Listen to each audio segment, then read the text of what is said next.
currently the 12th of July, 2020, and we have a tropical depression just towards the east of Luzon. This spun up a classic case of the Philippine Sea effect, very limited guidance on this area developing, but according to JMA, it has been labeled a minor tropical depression. Now, what does that mean? Well, it's not named, but Pagasa very well could name it, and I would not be surprised if they do. In the past, Pagasa kind of names sometimes low pressure areas, sometimes they don't. Typically have no real rhyme or reason behind it sometimes, but the key thing is that this very well is going to bring plenty of much needed rainfall here across most of Luzon as it tracks off here towards the west. Now, do I think it will develop into a tropical storm? Really, I don't think so, guys. A main reason for that, there's just not a lot of upper level support. And let me show you here. Don't have that outflow aloft. And this is thanks to this elongated area of low pressure associated with that monsoonal trough towards the north across Japan and southeastern China and the West Pac high towards the north.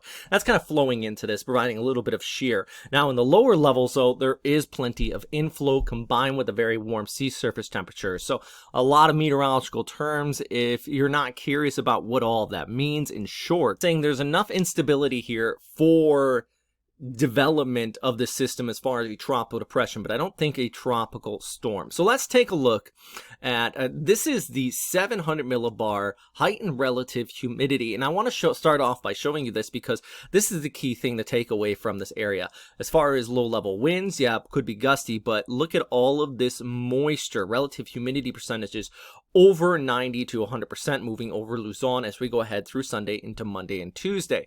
And what that indicates to me is plenty of moisture, thus translating to rainfall, which indicated here upwards of 50 to 100 millimeters across a wide swath of area.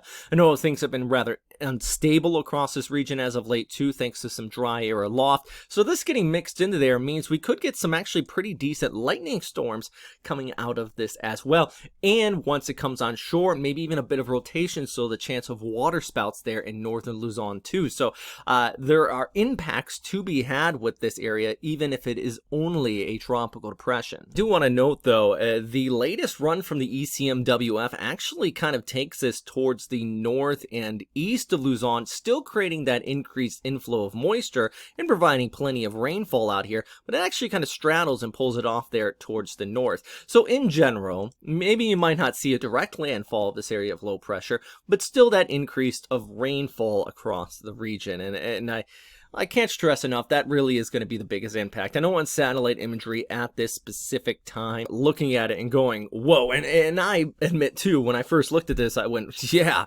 this thing is spinning up quick, and model guidance may not have a quite handle on it yet, but given its current state, I think the GFS has the best handle on this area and how it is spinning up.